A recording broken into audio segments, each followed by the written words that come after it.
कहानी माँ का प्रण।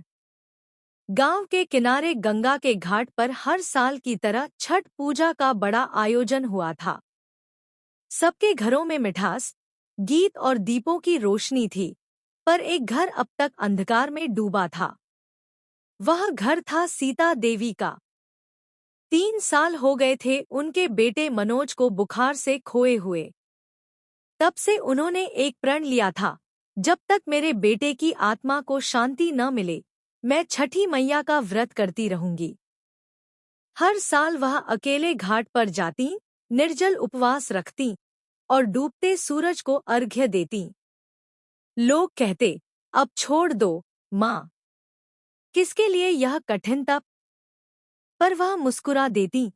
छठी मैया के सामने दिया जलता है तो लगता है बेटा मुस्कुरा रहा है। उस वर्ष जब छठ की अंतिम सुबह आई, उद्याचल सूर्य का अर्घ्य देने का समय, सीता देवी की तबीयत बहुत बिगड़ गई।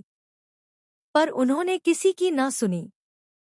कांपते हुए हाथों से कलश उठाया और बोली, मैया, आज मेरा अंतिम अर्घ्य है। अगर मेरी श्रद्धा सच्ची है, तो आज मेरे बेटे को एक बार दर्शन करवा दो। भीड़ चुप हो गई। सूरज धीरे धीरे उगा। उसकी किरणें जल में पड़ी और तभी सबने देखा, जल में एक बालक की मुस्कुराती परछाई थी।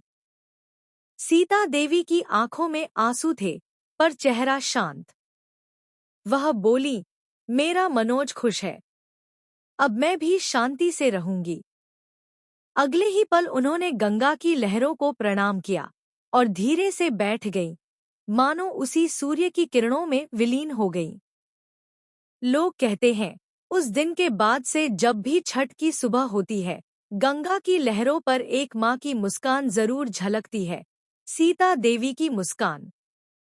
संदेश: छठ केवल पूजा नहीं, यह माँ की श्रद्धा, परिवार की एकता और ईश्वर से आत्मिक जुड़ाव का पर्व है। जब श्रद्धा सच्ची होती है, तो ईश्वर कभी मौन नहीं रहते।